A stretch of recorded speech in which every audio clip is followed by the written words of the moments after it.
He walked from the collection table to us, right? He lost the invite. Like he put it in his pocket and he dropped out of his pocket. 大家好，我是爱动漫的发哥。那我们这次呢，请到了世界排名第2的 archetypes 玩家，就是 Quarax 然后会跟我们分享关于他在 Los Angeles 这次 Ascent 的经验，还有他对这次的 Banlist 有什么想法。如果有兴趣的话，就让我们开始今天的节目吧。Man, where should I start? Yeah, I mean, first of all, there was a last-minute venue change. Not publicly known, but yeah, the location was kind of not ideal. Yeah, also got a lot of things happened there between me, my own thing, and what happened to other people. It was quite a series of unfortunate events that happened there. On the way to the event, right, me and Poan, we took the Uber there. Poan lost his phone on the Uber. Yeah, we called the driver back. Then she was like, she doesn't speak English. Huh? The okay. driver? Yeah. In US? Yeah. Then we found the Uber got the thing where you can press missing item. Then through the app she take photo of Poan's phone. Is this yours? Yes. Okay. Then I tell her, you come now with phone? Then she okay. Then I was like, now, yes? She was like, okay. Then I was like, okay, see you later. And so this all happened before round 1. I told Poan, you downstairs you got about 30 minutes to wait for the driver to come back with your phone. Got time, right? So he wait down there 45 minutes. There was no driver. And so he did not get his phone for the rest of the trip. So he had no phone in LA. That was one example. Poan for the rest of the trip will always say, I only lost round 1 and it wasn't even to my opponent. He lost to the Uber driver.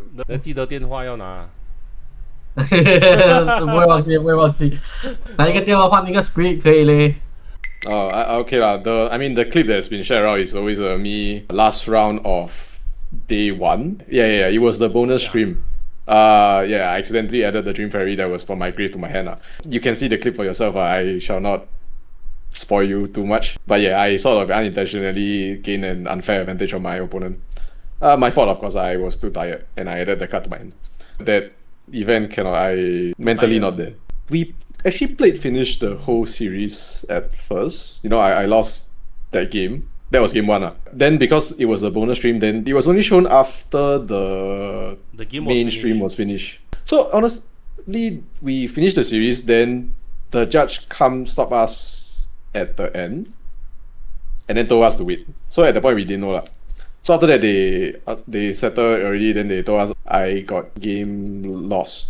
So I won the series at 2-1 after losing round 1. Then I was issued a game loss, so my 2-1 became 1-2. And then I lost the series. I mean, there was already a Dream Fairy in my hand, which is why I thought the Dream Fairy was from my hand. Also, is that the first game that actually at first you lose already? You lose anyway, even after the what happened in the clips. So after that, they still issue the game loss, so it become 1-2 lah. Yeah, they investigated and they concluded it was not intentional. Yeah, after they investigated, they say that it was evidently accidental and it issued a game loss. I appreciate that because by all grounds they could have DQ me and that could have been the end of my run there. First of all, kudos to Noel, very respectful player, very good player from Chess Club.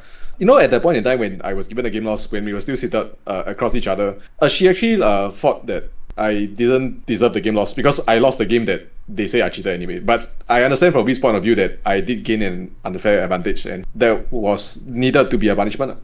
Noel did say that it wouldn't have made a difference because I lost that game anyway. So kudos to her. If you see, I was actually on stream earlier that day also. If you watched my game on stream earlier that day, I play dragon, I forgot to put in the dragon and then I game lost also. Then Take out your dragon. Yeah, I look at my material deck. Where's the dragon? There's another story with another how do I phrase this? Well-known player. Yeah. Okay. There's this well-known player that after day 2, right? They go take the Shadow Strike with the playmat, right? He opened the thing, looked at his Shadow Strike. He walked from the collection table to us, right? He lost the invite. Like he put it in his pocket and he dropped out of his pocket. I asked him, do you at least remember the code? He told me photo or something. Yeah, do you take a photo? He was like, no. They're like, I see. Gone already. They also got some guy, 2 people that were escorted out of the venue. The first guy that was escorted out of the venue, right, is a friend of a player. He himself wasn't playing. Allegedly, a few judges caught the guy hand signaling to the player about what I don't know. But they say that it could have been about his opponent's hand because he's standing behind his friend's opponent and doing hand signal.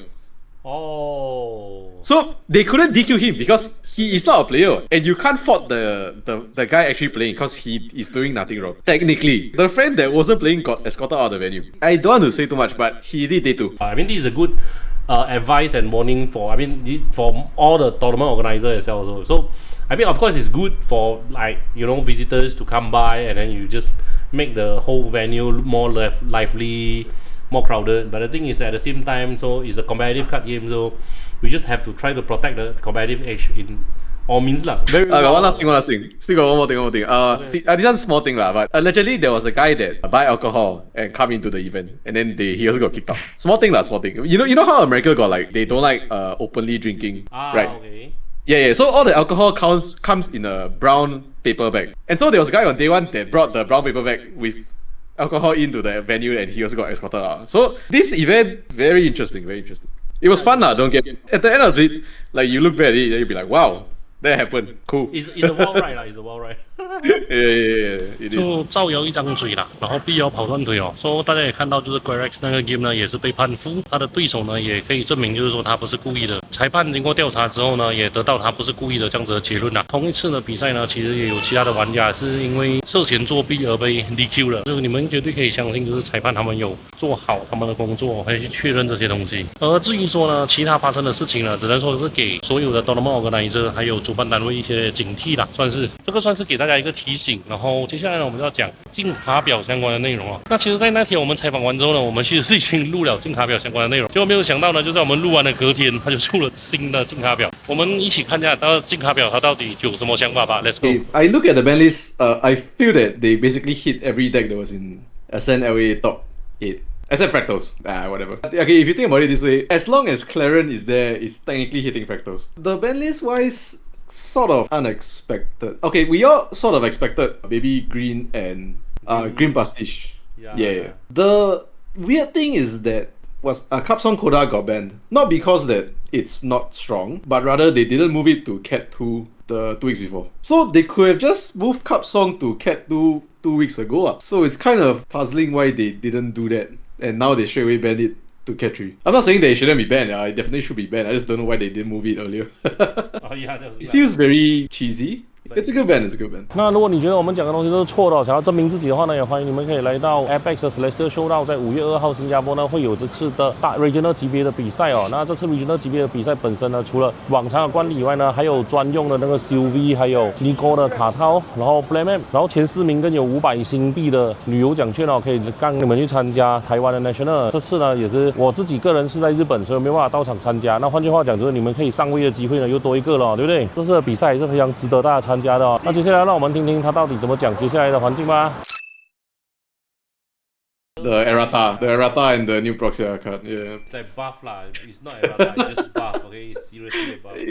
Yeah, it's a buff, but is it enough? It doesn't help the fact that you still don't really have a win con. Okay, yeah. So like I said, the other time, it's 3 tiers of cards. This is the Pantheon tier. I don't think it will change. Neither will the new proxy card. Yeah, the suited one. Okay, I ask you first. Do you think suited is a good archetype?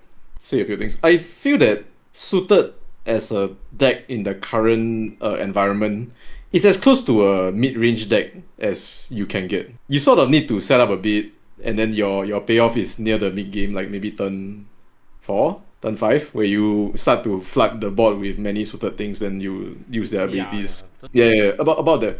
The problem with the deck as it stands right now, I feel it's neither here nor there. You don't out aggro other decks like Suzaku, like Fire Diana, and you can't go all the way to the quote unquote late game with like what you said, Oblation. Yeah, Fire CL, Arisana. The level 3 Arisana, whatnot. It's in a weird spot that you are getting sandwiched by both sides. Yeah, I think you play the deck. Let's say you play suited in a Ascent. I think the best you get is day 2. Good for people to pick up to learn GA, but that's about it.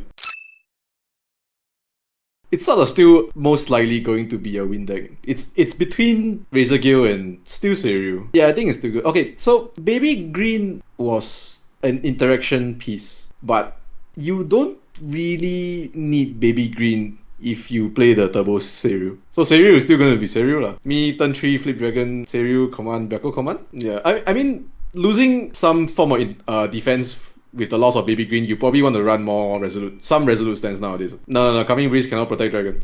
Play resolute stand. It's a cat and mouse thing, right? It's like people adapt, like I side for you, then because you side this, I side that, then because you side that, I said this. Fire Dana was like one of the most benefit deck. Like what you said, just play Zephyr. It's the same thing, right? Against Diana. Yeah, it's the same thing. Better if you go second, because you go second, turn 1 cannot baby green. I mean, we are never really one to play aggro, so I won't comment too much on on the aggro match. So about the other... but it does benefit Fire Diana a lot if the top 3 decks see lesser representation, of course. Honestly, go and play Tonoris. Water Tonoris, right? If you no longer die as fast now that Water Diana is no longer here, and you can keep your Archon Broadsword and whatnot, since Baby Green is no longer here, I think okay. I mean, you copy a lot of factor of duplication, then you just buff the Archon Broadsword because it's based off a number of tokens ma. Yeah, they just one time. And until then, you're just trying to survive. It's a tortoise deck, so you can also heavy swing the dragon at level 2. Level 2 plus Bulwark Sword plus heavy swing is 12. Okay. If they turbo lah. Yeah, if they turbo, you just heavy swing the dragon. Tell the They die. Okay, the problem with Fire Slimes is I don't see how you win Razor Gale. That's one. And I don't see how you win any water deck. I think Slimes loses a lot of board presence the moment the first slime that you are level 3 gets negated. Bro, engulf. Okay, Frozen Dismissal, usually Fire Slimes can pay. You can pay the 4, no problem. It's a hard negate like engulf, then you You die lor. What now? Yeah, for sure you should run Ghastly Slime in Fire Slimes. But another question for you. So now that they unban Baby Grey, right? Do you play Baby Grey in your slime deck? Yes. Above the other 2 angels? I mean, okay, it's a very tight situation, but I think I will play Baby Grey. I will play Baby Silver a bit, or I might not play Baby Silver actually. But I still think Baby Grey is the best because the first thing you want it to be played in turn 1. And then the second thing is if you want to play together with the angel, right? I would like to still play Escape the Wreckage. Second question for you. How many Baby Grey you have? I have 4 lah. You have more? No. Yeah. Okay, good for you. But the problem is now the card unbanned, where to get? I do not think there's enough Baby Greys. Yeah, so I don't know when they decided to unban Baby Grey. If this was a decision that was already decided, like a couple of months ago, or even, yeah, you should probably have announced it with the release of the set and release it into the set somehow. Or they can put it in the event bag. Yeah, put it in the event bag. The event bag also can. So now the problem, how? This recent Banlist has generated a lot of sales, unexpected sales of Baby Greys.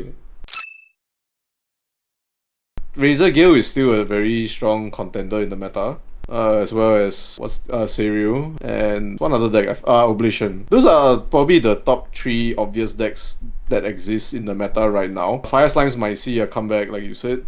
Yeah, that Razor Gale is probably the biggest, the deck to beat right now. So if Razor Gale is a deck to beat, means I can't play Fractal because people is going to put Fantasia heads.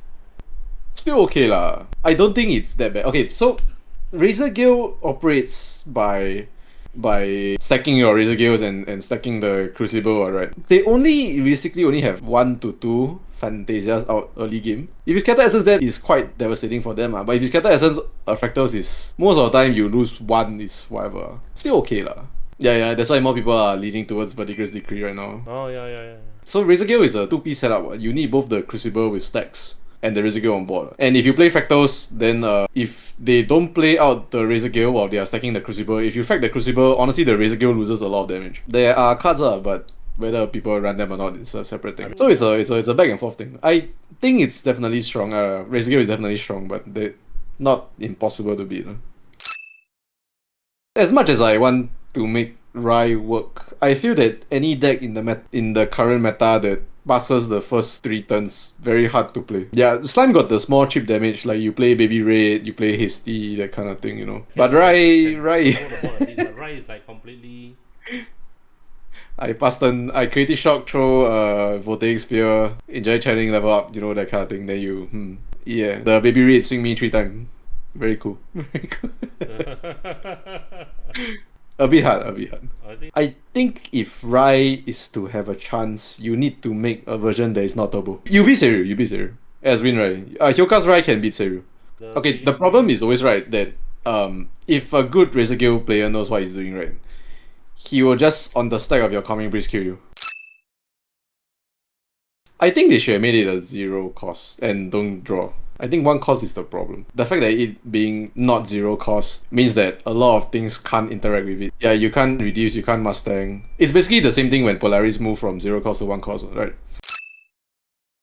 Jin is a very weird deck to begin with. It's you are sort of the ultimate control deck in a way. Yeah. But in the early meta where everything is sort of in flux, I wouldn't feel comfortable bringing Jin to a big event. Maybe at the end of the meta. At the end of the meta, when the meta is more stabilized, you know what to tag for, you know what decks are doing. I think Jin might be in a good spot. I think we might see a uptick in Lorraine's. Oh, Lorraine is really good. Yeah, because first of all, you have Claren for Razor Guild. Yeah. And you have Dispersion with Sword Saint's Vow for Dragon. And also you have the Power Sword for all the graveyard deck. Yeah. And now your Baby Green gone, they cannot Baby Green your thing on the attack. Nice. Yeah. Yes. I think we will see more Lorraines. But now Quarax got new cards to look out to fight against them. Stifling Gyre. Oh yeah. You have to pay 4 to. Yeah, you want to pay 6 for your Pendragon? Or you want to destroy these? How? They can't destroy. If they're fire, you have to play Expel to depart or something. I think it's in a pretty good spot.